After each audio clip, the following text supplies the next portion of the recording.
Chapter 1. They didn't say anything about this in the books, I thought, as the snow blew in through the gaping doorway and settled on my naked back. I lay face down on the cobbled floor in a pool of nameless muck, my arm deep inside the straining cow, my feet scrabbling for a toehold between the stones. I was stripped to the waist, and the snow mingled with the dirt and the dried blood on my body. I could see nothing outside the circle of flickering light thrown by the smoky oil lamp which the farmer held over me.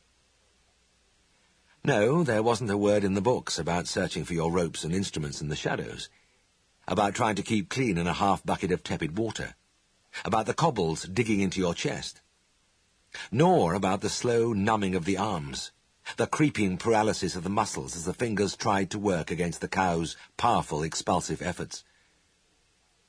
There was no mention anywhere of the gradual exhaustion, the feeling of futility, and the little far-off voice of panic. My mind went back to that picture in the obstetrics book.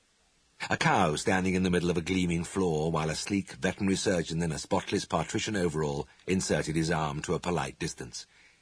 He was relaxed and smiling. The farmer and his helpers were smiling. Even the cow was smiling. There was no dirt or blood or sweat anywhere. The man in the picture had just finished an excellent lunch and had moved next door to do a bit of carving just for the sheer pleasure of it, as a kind of dessert. He hadn't crawled shivering from his bed at 2 o'clock in the morning and bumped over 12 miles of frozen snow.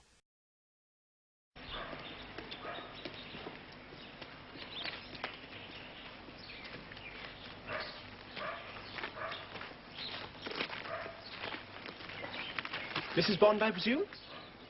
Yes? Tristan Farnham. I've come to give Boris his injection. Oh. I see. Well, somewhere in the garden, is he, Mrs. Bond? No. I enticed him inside with some of his favourite meat. Come through.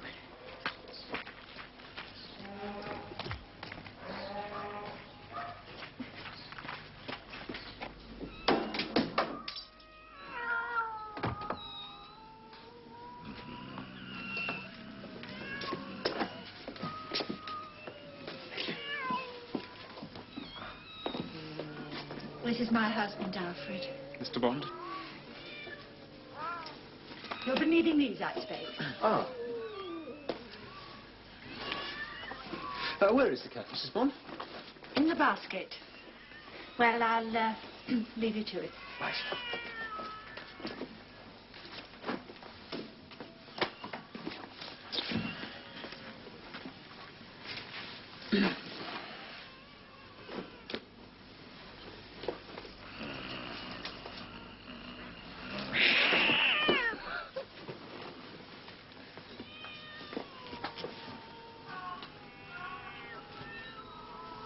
Nice pussy.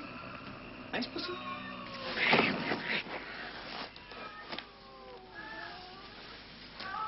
Why don't you try taking me by surprise?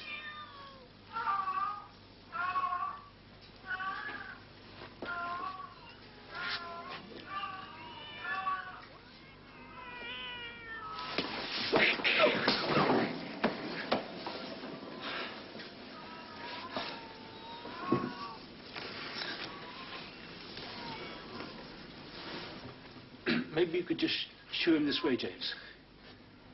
Shoo. Shoo.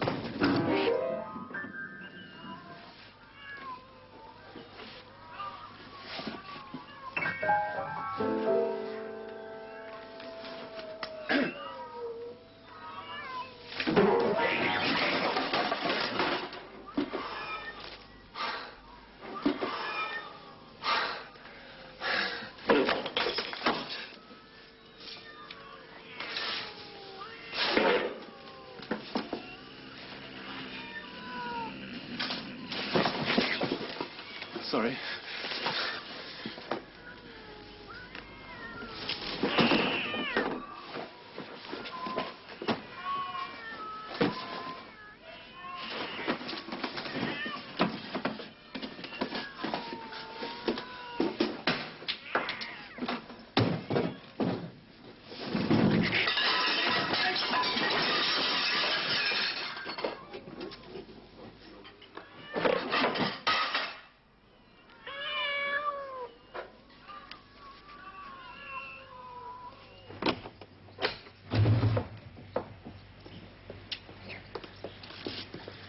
Yes, well, could have been worse, I suppose. Only a dozen or so cups broken. Odd plate or two. We'll pay for the damage, of course.